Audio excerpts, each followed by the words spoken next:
안녕하세요. 건강쌤입니다. 가끔 TV나 유튜브 등을 통해 테니스 경기를 시청하다 보면 어린 소년 소녀들이 테니스장 구석에서 부동 자세로 서 있는 걸 자주 볼 수 있는데요. 테니스 경기가 멈췄을 때 선수들에게 공을 재빠르게 주워다 줘서 경기 진행을 빠르게 하는 역할을 합니다. 이들을 볼보이, 볼걸 또는 한꺼번에 볼키즈라고 부르는데요. 깔끔한 복장과 재빠르고 절도 있는 동작, 그리고 귀여운 외모 등으로 인해 많은 사람들이 호감을 보입니다. 최근 들어서는 축구장과 배구장 등에서도 어린 소년, 소녀들을 볼보이와 볼걸로 활용하는 것을 종종 볼 수 있는데요. 이러한 현상에 대해 개인적으로는 이해가 잘 가지 않습니다. 다시 테니스로 돌아가서 왜 유독 테니스 경기장에서만 이렇게 어린 친구들이 볼키즈라는 이름으로 눈에 자주 띄는 걸까요? 여러분들은 궁금하지 않나요? 그건 테니스의 역사를 보면 쉽게 이해할 수가 있는데요. 지금부터 테니스의 역사에 대해 간단하게 알아가면서 볼키즈들에 대해서도 좀 더 자세하게 알아보도록 하겠습니다. 테니스는 중세 시대인 13세기경 프랑스에서 크게 유행하기 시작했는데요. 이후 영국 등 유럽 전역으로 전해져서 중세 후기는 물론 근세 시대에도 많은 인기가 있었다고 합니다. 근세 시대에는 그 인기가 지나쳐 몇몇 나라에서는 금지령이 내려지는 경우가 있을 정도로 대단히 성행했다고 합니다. 유럽의 중세 및 근세 시대에 테니스 경기를 즐겼던 대부분의 사람들은 생활에 어느 정도 여유가 있는 귀족들이나 성직자 등 그 사회의 상류층들이 대부분이었고, 직접 운동을 하며 경기를 즐기기도 했지만 전문적으로 테니스를 하는 선수들의 경기를 관람하는 것을 즐기기도 했다고 합니다. 테니스를 즐겼던 그 당시 상류층들은 대부분 집안에 자신들의 시중을 드는 많은 하인들을 거느리고 살았는데요. 일상생활에서뿐만 아니라 테니스 등 취미생활을 할 때에도 하인들의 시중을 받으면서 하는 것이 일상화되어 있었습니다. 하인들은 평상시 집안일을 하면서 주인이 소유한 테니스 경기장을 관리하기도 했고, 그 테니스장에서 주인이 테니스를 치면 수건이나 음료 등의 시중을 들기도 했고, 경기 중에 테니스장 주변에 대기하고 있다가 공이 경기장 바깥으로 나가면 그 공을 재빨리 주워오는 일들도 했다고 합니다. 이 하인들, 영어로는 servant,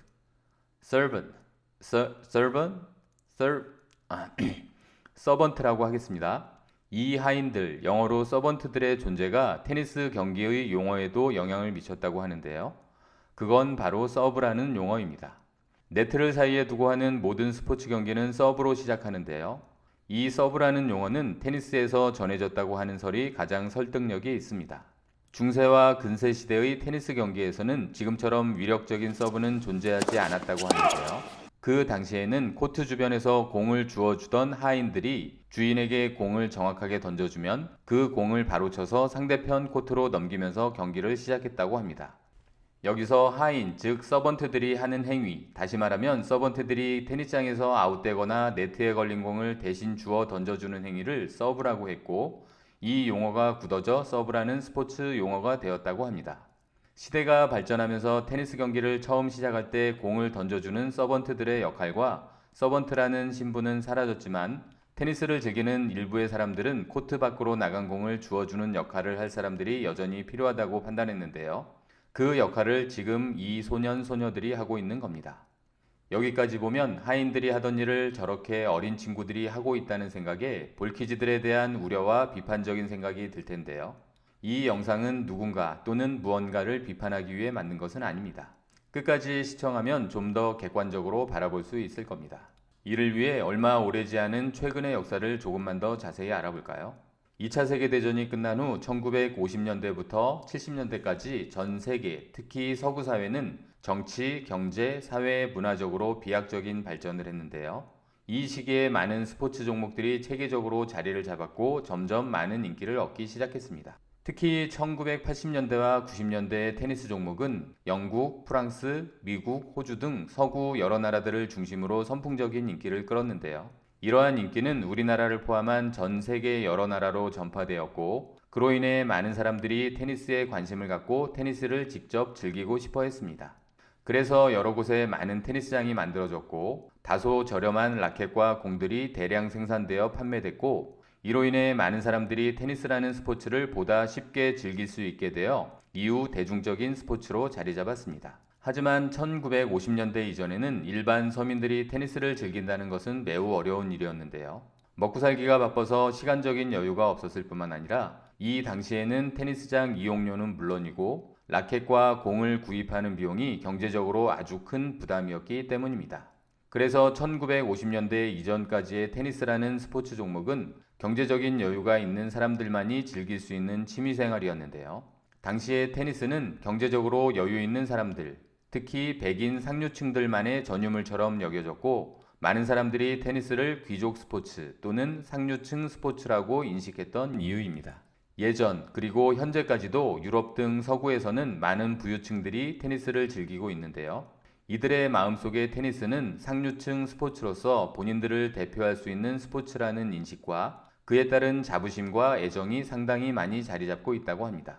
1980년대 이전의 테니스 복장을 보면 그러한 인식을 단적으로 알 수 있는데요. 당시 테니스 경기의 복장을 보면 색상은 공통적으로 거의 흰색으로 통일되었었는데 이 흰색이 자신들의 고결함을 상징한다고 믿었기 때문이라고 합니다. 또한 지금 생각하면 아주 비효율적임에도 불구하고 여자들은 테니스 경기에서 반드시 치마를 입어야 했고 남녀 공통적으로 상의에는 격식을 갖춘다는 의미로 카라가 있었습니다.